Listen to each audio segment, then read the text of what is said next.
আসসালামু আলাইকুম প্রিয় দেশবাসী। এই দেশের কাগজে কলমে 92% মুসলিম গণতান্ত্রিক যে নির্বাচন পদ্ধতি, এতে বাংলাদেশের মেজরিটি% দল ইসলামের কথা বলে নির্বাচন করতে চাচ্ছে।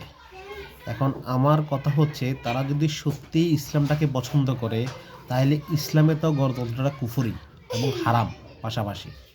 তাহলে তারা নিজেরা যদি সবাই একভূত হয়ে শুধু ইসলাম কায়েম করার জন্য নির্বাচন থেকে সরে যায় এবং আল্লাহ রসুলের দিনটাকে প্রতিষ্ঠা করার জন্য নামাজটা কায়েম করে, এই ইমান আকিদা নিয়ে কথা বলে, তাইলে এই দেশে অটোমেটিক ইসলামটা কায়েম হয়ে যাবে। এটার জন্য সংসদে যাওয়াটা বাধ্যতামূলক আমি মনে করি না। এছাড়াও এই যে ডক্টর ইউনূস সরকার কিন্তু কোনো গণতান্ত্রিক মাধ্যমে আসে নাই। এই যে উপদেষ্টা মণ্ডলীরা, তারাও কোনো গণতান্ত্রিক পদ্ধতিতে এদেশে ক্ষমতায় বসে নাই।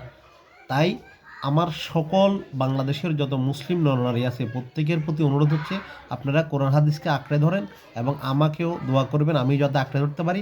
আর এই গণতন্ত্র নির্বাচনটা কখনোই কোনো পৃথিবীর বুকে বর্তমানেও কোনো এই দেশে শান্তি বয়ে আনতে পারে নাই। আপনি এখন তাকাই দেখেন, যেসব দেশগুলো রাজতন্ত্র আছে, বিশেষ করে সৌদি আরব, ব্রুগুলার যে জনগণ যত শান্তিতে আছে, গণতান্ত্রিক কোনো দেশ অত শান্তিতে নাই।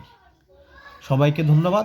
আসসালামু আলাইকুম রহমতুল্লাহ। আমার কথাটা বিবেচনায় নিয়ে সরকারের কাছে ছড়িয়ে দেওয়ার অনুরোধ রইল।